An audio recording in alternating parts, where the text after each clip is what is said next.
नमस्कार, मैं हूँ doctor Vaishali Chauhan, senior gynaecologist obstetrician and laparoscopic surgeon working since more than 25 years. हमारा आज का टॉपिक है रेकरेंट प्रेगनेंसी लॉस या बार बार अबॉर्शन या मिसकैरेज होना और उसका क्या इलाज है। पिछले 2 वीडियोस में हमने ये देखा कि रेकरेंट प्रेगनेंसी लॉस क्या होता है और उसके क्या कारण होते हैं और क्या टेस्ट करने जरूरी है। इस वीडियो में हम देखेंगे कि इलाज कैसे कर सकते हैं। ट्रीटमेंट के लिए कारण जानना बहुत जरूरी है। जो कारण है उस तरीके का इलाज होता है। अगर कोई जेनेटिक प्रॉब्लम हो, जैसे कि फिटस में जेनेटिक प्रॉब्लम एन्युप्लॉइडी हो या पेरेंट्स के कैरियोटाइपिंग में कोई एबनॉर्मल रिपोर्ट आती है, तो जेनेटिक काउंसलिंग की जरूरत होती है और उसके बाद ही नेक्स्ट प्रेगनेंसी प्लान करनी है। कई बार हार्मोनल इम्बैलेंस होता है, प्रोजेस्टेरॉन की कमी होती है, तो प्रेगनेंसी रुकने के बाद प्रोजेस्टेरॉन सप्लीमेंट्स, टैबलेट्स, कभी-कभी इंजेक्शंस देने पड़ते हैं। तो इस इलाज के बाद प्रेगनेंसी सक्सेसफुल हो सकती है। एप्ला सिंड्रोम अगर किसी को हो तो उसके लिए स्पेसिफिक इलाज होता है, जैसे कि ब्लड थिनर्स देते हैं, Ecosprin, low molecular weight heparin and so on.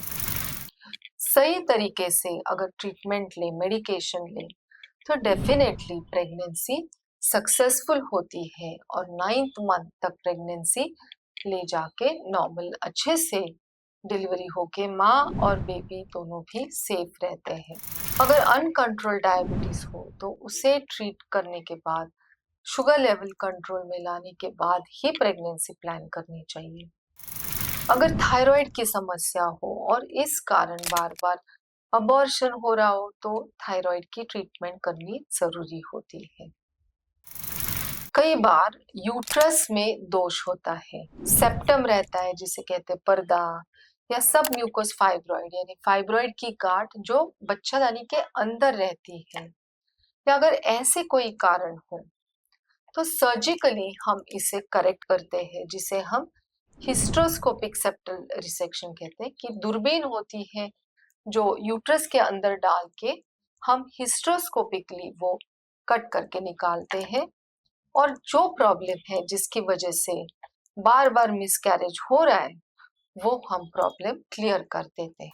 क्या कारण है ये जान के इलाज करना बहुत जरूरी है, उसके बाद ही प्रेगनेंसी प्लान करनी है। अगर वजन ज्यादा हो तो वो कंट्रोल में लाने के बाद ही प्रेगनेंसी प्लान करनी है। अगर डायबिटीज, ब्लड प्रेशर हो, थायराइड हो, इस सब का इलाज करने के बाद ही प्रेगनेंसी प्लान करनी है ताकि बार बार अबॉर्शन ना हो।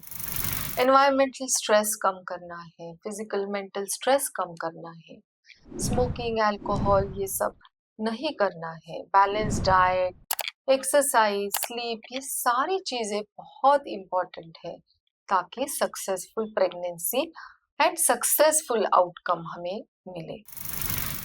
तो इस वीडियो में हमने देखा कि अगर बार बार अबॉर्शन हो रहा है तो उसे किस तरह से हम ट्रीट करें, और रेगुलर चेकअप जो भी आपके डॉक्टर मेडिसिन देते हैं वो जरूर लेना, उनकी सलाह का पालन करना, उनके निगरानी में रहिए, तो डेफिनेटली सक्सेसफुल प्रेगनेंसी हो सकती है।